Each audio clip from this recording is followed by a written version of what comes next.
हो sir. Okay. हा. तर हे जे मूलाधार चक्र आहे याच्या 4 पाकळ्या आहेत आणि त्या पाकळ्यांच्या मध्ये योनिस्थान हे त्यांनी निश्चित केलंय. आणि यालाच योनिस्थानालाच आपल्या हठग्रंथामध्ये काय म्हटलेलं असेल तर कुंडलिनी शक्ती असं म्हटलेलं आहे.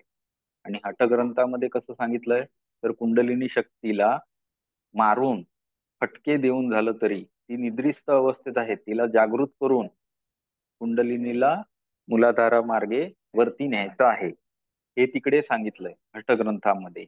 इथे तसं काय सांगितलंय तर जी योनी स्थित आहे तिला तिचं स्वरूप कामरूपी आहे. प्राणायामाद्वारे आपण काय करणार आहोत तर प्राण आणि अपानाला एकत्रित करणार आहोत आणि त्याला मूलाधार मार्गे वरती नेणार आहोत. इथे अभिप्रेत अर्थ तोच आहे. एकंदरीत आपल्याला समजून काय घ्यायचं आहे की आपल्या शरीरातला जो शक्ती प्रवाह आहे त्याला ऊर्ध्वमार्गी करायचा आहे आणि वर वर नेत तो कुठपर्यंत न्यायचा आहे तर आज्ञाचक्राच्या आतमध्ये अमृत स्थान आहे तिथपर्यंत आपल्याला न्यायचा आहे. आणि त्यात त्यांनी चक्रांचाही उल्लेख केला. मूलाधार चक्राच्या वरती स्वाधिष्ठान चक्र आहे आणि त्याच्या दोघांच्या मध्ये असलेलं स्थान त्याला योनिस्थान म्हटलेलं आहे आणि त्याला कामाख्या रूपम असंही नाव इथे दिलेलं आढळतं. मूलाधाराच्या चक्रामध्ये असलेल्या कुंडलिनी शक्तीच्या मध्यवर्ती लिंग अर्थात आत्मा किंवा चैतन्य परमात्मा विराजमान आहे.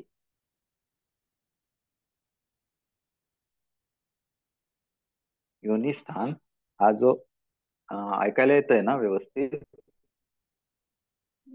हो सर. मूलाधार चक्राच्या मध्ये हा मूलाधार चक्राच्या मध्ये असलेल्या कुंडलिनी शक्तीच्या मध्यवर्ती लिंग अर्थात आत्मा किंवा चैतन्य परमात्मा विराजमान आहे. हे लिंग आत्मा मण्यासमान प्रकाशित आहे आणि त्याचे मुख पश्चिमेला आहे. पश्चिमेला म्हणजे पाठीकडे. योगी आपला आत्मा किंवा परमात्मा एकच आहे असे जाणून जीवत मुक्त होतो.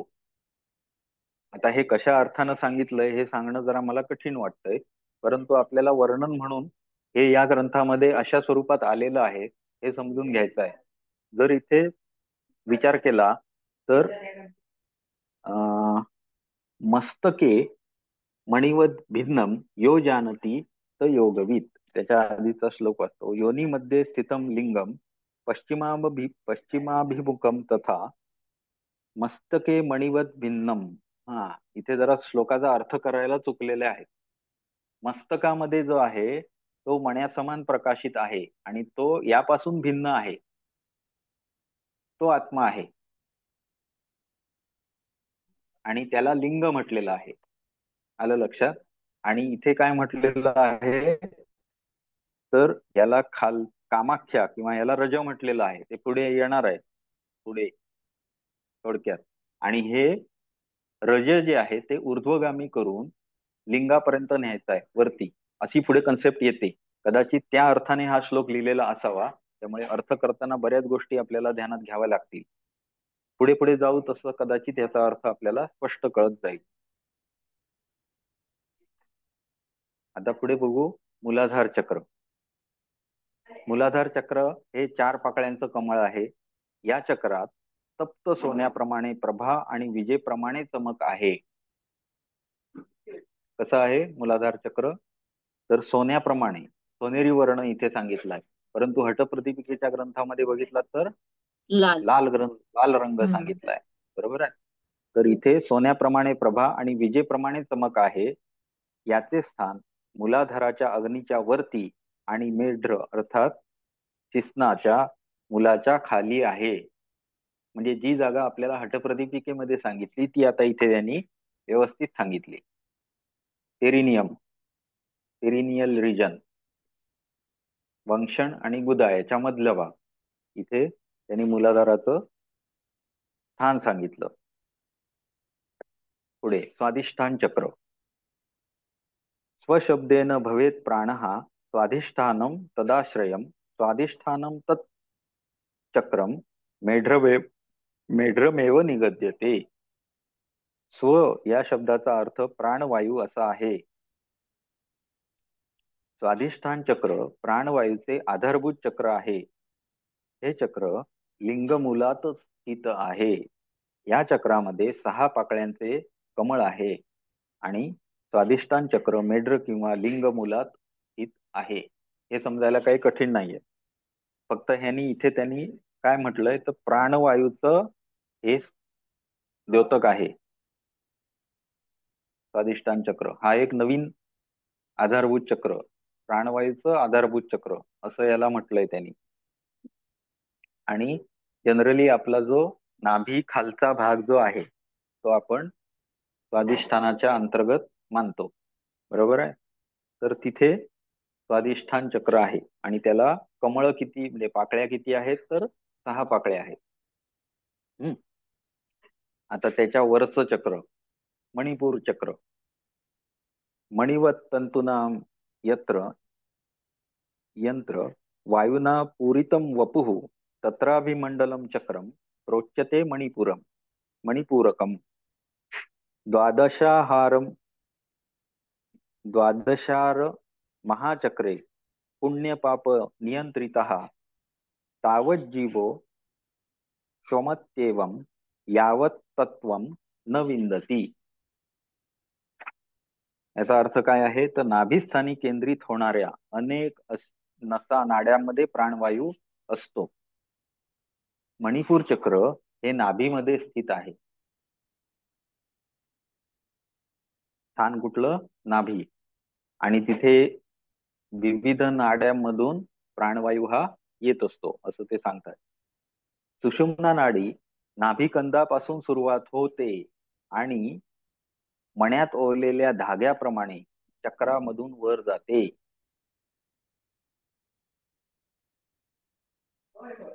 सुषुम्ना नाडीची सुरुवात कुठून सांगितली, नाभीपासून सांगितली.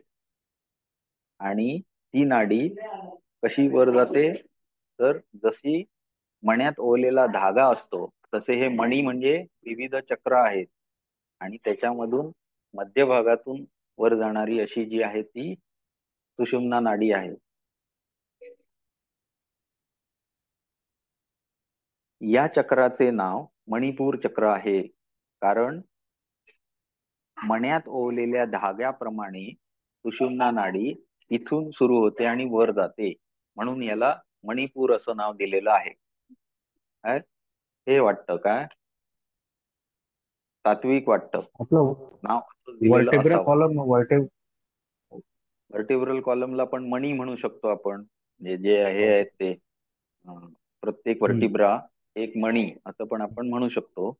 परंतु इथे अर्थ घेताना त्यांनी कसा घेतलाय तर नाभीपासूनच सुरुवात होते. सुषुम्ना नाडी नाभीपासूनच सुरुवात होते आणि या चक्राला मणिपूर का म्हटलंय तर सुरुवात त्या धाग्याची म्हणजेच सुषुम्ना नाडीची तिथून झाली आणि त्याच्यामध्ये एक एक मणी ओवत वरती नेला, म्हणून त्याला मणिपूर असं नाव दिलेलं आहे. मग मूलाधार या चक्र आणि चक्राच्या स्वाधिष्ठान ठिकाणी चक्रामध्ये येत ना ती त्याच्यावरती येणार मध्ये तसं मणिपूर सांगितलं, चक्र. ह्यात तसं नाहीये. इथं हा मणिपूर इथून पासूनच इथून सुरुवात वेगळं झाली. आलंय. हा हा इथून वेगळं आलंय. आता इथे कसं आहे की आपल्याला कळत नसतात असे काही अर्थ इथे बऱ्याच वेळेला असतात, किंवा काही ठिकाणी असं झालेलं असतं की श्लोकांमध्ये मिक्स झालेलं असू शकतं, कारण हे हस्तलिखित असतात आणि त्याच्यामध्ये कुठला तरी श्लोक कुठेतरी पडलेला असू शकतो. अशा गोष्टी काही ठिकाणी झालेल्या असतात. तर आपण पूर्ण वाचत गेलो की आपल्याला अभिप्रेत अर्थ समजणं आवश्यक आहे. जे आपल्याला अपेक्षित आहे ते आपल्याला हठग्रंथामधून हठयोग मिळतो, बरोबर आहे. पतंजलीकडनं पण सगळ्या योगाची माहिती मिळते.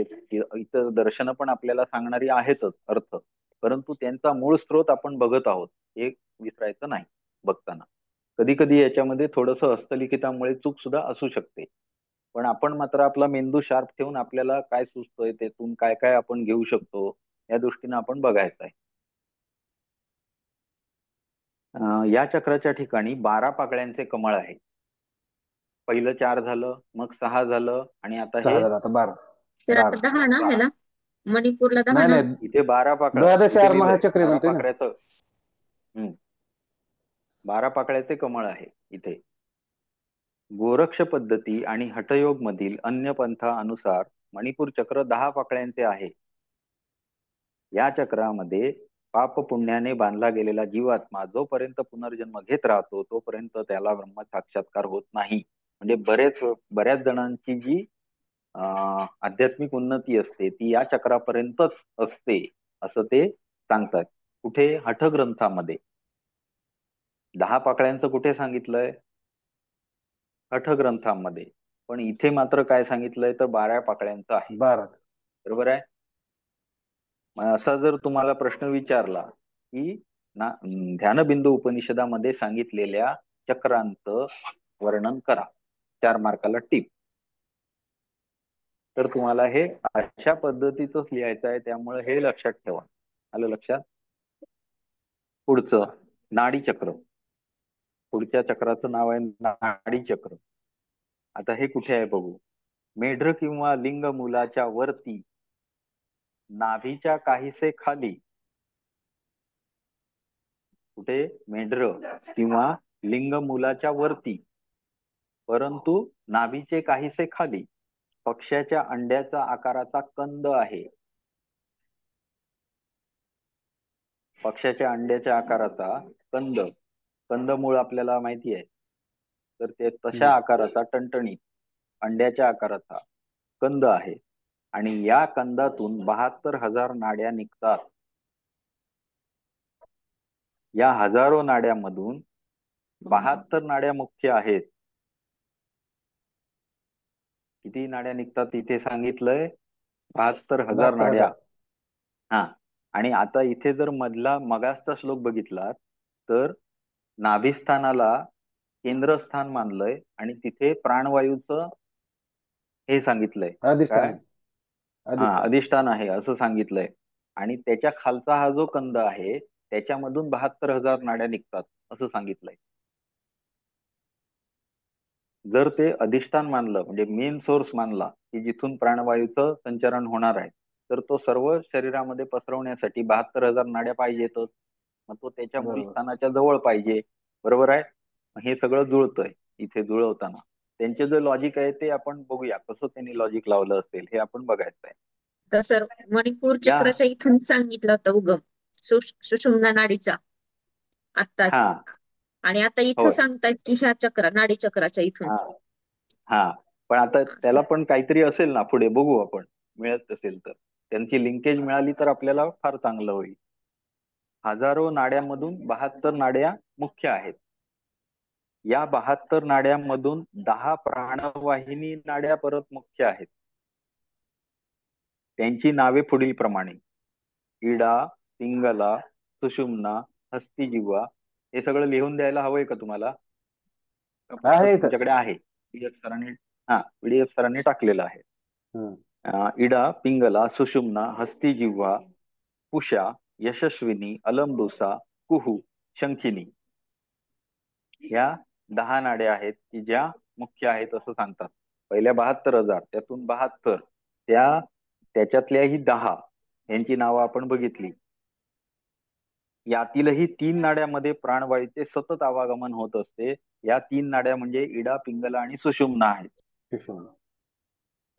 या नाडीचे देवता, इडा नाडीचे देवता चंद्रमा आहेत आणि ही नाकाच्या डाव्या नाकपुडीतून निघते. पिंगला नाडीचे देवता सूर्य आहेत आणि ही नाकाच्या उजव्या बाजूने निघते. इडा आणि पिंगला यांच्यामध्ये सुषुम्ना आहे आणि त्याचे देवता अग्नी आहेत.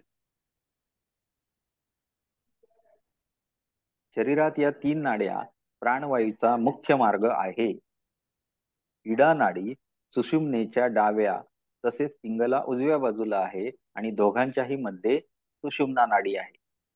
हे तर आपल्याला अगदी व्यवस्थित जसं हठ ग्रंथामध्ये सांगितलेलं आहे तशाच पद्धतीचं हे वर्णन आपल्याला इथे मिळालं.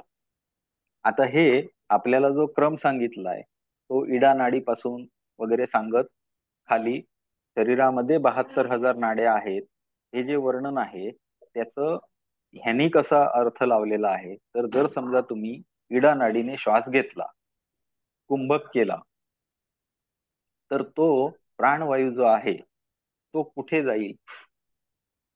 तर आधारभूत ठिकाणी जाईल, म्हणजेच नाभीच्या ठिकाणी. आणि या नाभीच्या ठिकाणाहून सर्व शरीरामध्ये पसरवण्यासाठी जो कंद आहे त्याच्या मूल स्थानापासून तो सर्व शरीरामध्ये पसरवेल, हा जो प्राणवायू आहे. अशा प्रकारची कन्सेप्ट ही इथे आहे. आलं लक्षात?